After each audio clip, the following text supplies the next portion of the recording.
going on, guys? It's the Tutor here. Today I'm going to be showcasing all the cards shown off so far for Lorwyn Eclipsed that's being released on January 23rd, 2026. So just as an FYI, I'm recording this on October 1st, so not too many cards have been shown off. However, some new ones have been shown off since my last video, and I wanted to go through these quickly, including the serialized card for this set.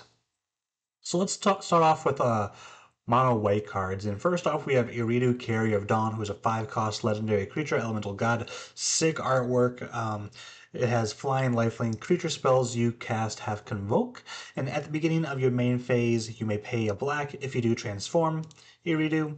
Then you get Isilu, Carrier of Twilight, which just looks really cool too. Just the massive scale of this creature. Flying lifelink, each other non-token creature you control has persist, and then at the beginning of your main phase you may pay white. If you do, transform it. And then you have Morning Tide's Light. It's 4-cost sorcery. Exile any number of target creatures at the beginning of the next end step. Return those cards to the battlefield tapped under their owner's control. Until your next turn, prevent all damage that would be dealt to you, and then you exile Morning Tide's Light. Then we have the different borderless art for Iridu, Carrier of Dawn. And then you have this version too, just both cards just look super cool. And then we also have the same theme for Morning Tide's Light. So, as always, I'll show you guys where you can get these right here.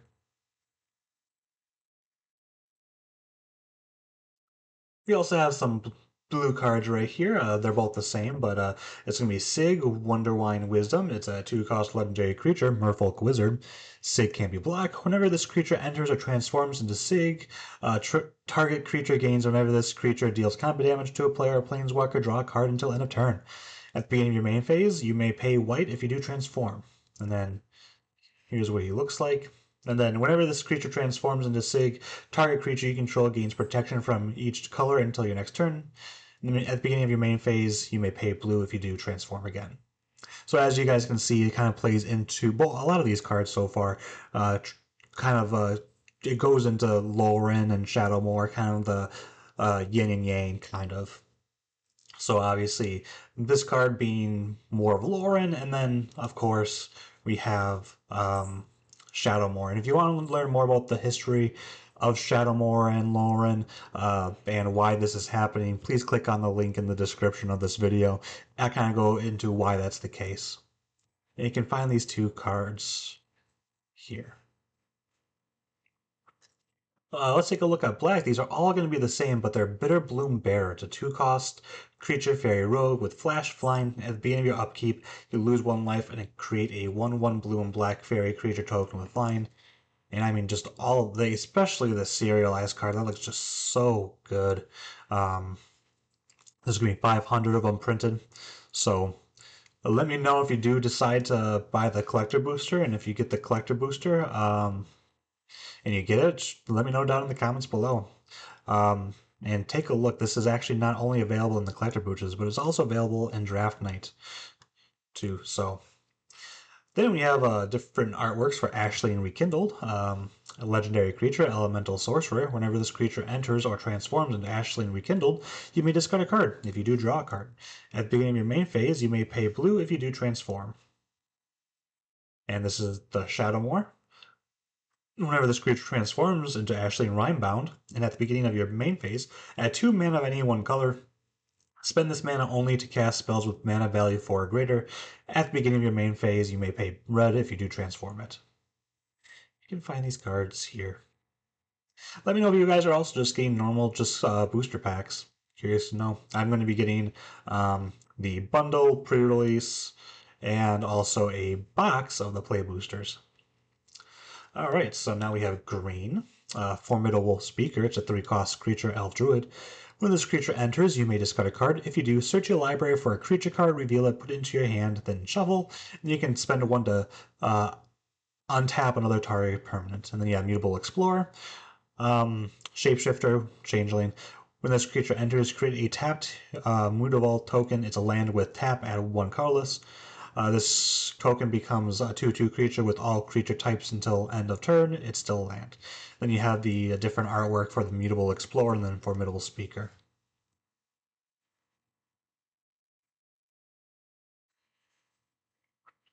We have some multicolor cards shown off. Ashlyn's Commando, obviously showcasing the Ashlyn card we just saw. This is a Kindred Instant Elemental. Choose two, create a token that's a copy of target elemental you control. Target player draws two cards. Ashlyn Command deals 2 damage to each creature target player controls, and target player creates 2 treasure tokens. Then we have Deceit. It is a 6 cost elemental incarnation. Looks really, I guess incarnation is a very valid term to use. When this creature enters, if 2 was spent to cast it, return up to 1 other target non-land permanent to its owner's hand. When this creature enters, if 2 black were spent to cast it, target opponent reveals their hand. You choose a non-land card from it. That player discards that card, and then you can invoke for 2.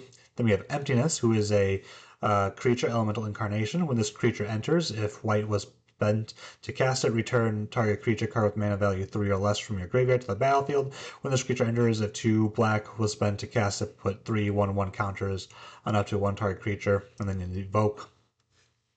And we have Figure of Fable, one of the first cards showed off of this set, is a creature, Kithkin. I did talk about Kithkin before in my previous video about the lore of Lorwyn, so feel free to check that out again. And I feel this is a fun card because it's always going to be good in the decks where it's viable. Because, I mean, one, it only costs 1. This creature becomes a Kithkin Scout with base power and toughness 2/3 if you spend 2. Then if you spend 3 more, if this creature is a Scout, it becomes a Kithkin Soldier with base power and toughness 4/5. And then you can spend 6. If this creature is a Soldier, it becomes a Kithkin Avatar with base power and toughness 7/8 and protection from each of your opponents. So I just think that's a powerful card throughout the game to even have. So let me know what you guys think about that card down below. Then we have some extended arts and just, borderless of some of the cards from before. You have Deceit, Emptiness, Ashlyn's Command. I love this artwork. I am a big fan of just elementals and the Ashlyns, so I'm a sucker. That's why I'm investing so much in this set. I'm also getting the precon for the elements one. And then we have some lands, and these are really cool artworks too. And I know a lot of people in the Magic the Gathering community is a big fan of them, so let me know if you're one of them too. This is Blood Crypt and then Hallowed Fountain. Obviously, if you can look, we have the Lorwyn kind of version right here, and then the Shadowmoor, playing into that yin and yang kind of theme. So, and then, I mean, that goes for basically everything.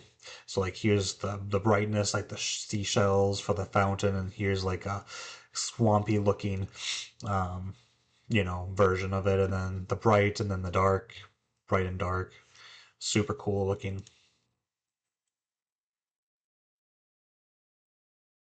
So that'll be fun to get. Temple Garden, same thing. Night Lorwyn, Dark Shadowmoor, and then here's these. These seem to be just okay. That's a lie. I was gonna say they just one side, but no, they're double sided. So Shadowmoor, Lorwyn, Shadowmoor. Just they look so good. Let me know if you guys pull these down below.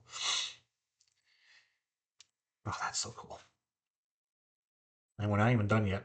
We just have 2 more cards, and then that'll be the end of this video. And here we have the Overgrown Tomb and Temple Garden. Just let me know which one is your favorite. Like for each of these cards, like if you prefer Hallowed Fountain, Lorwyn, or Shadowmoor, let me know down below. Curious to see what you like more. I think for Hallowed Fountain, I do like the Shadowmoor more. I like this Lorwyn more. For Blood Crypt, I like the which one do I like more? I think I like the Shadowmoor one more for this one, and then Overgrown Tomb. Like the Shadowmoor one too, and I actually like the Lorwyn one more for that. So that's my thought, but let me know what you guys think. And of course, thank you guys so much for watching. Remember, this says coming out on January 23rd, 2026. I will be making future videos about every single mono, white, blue, red, so on and so forth, and multicolored artifacts, enchantments before the set is released. So be sure to check those out. And if you guys have any comments, questions, feel free to put those down below. And while you're on your way down, don't forget to hit that like button and subscribe. I hope you guys have a good one.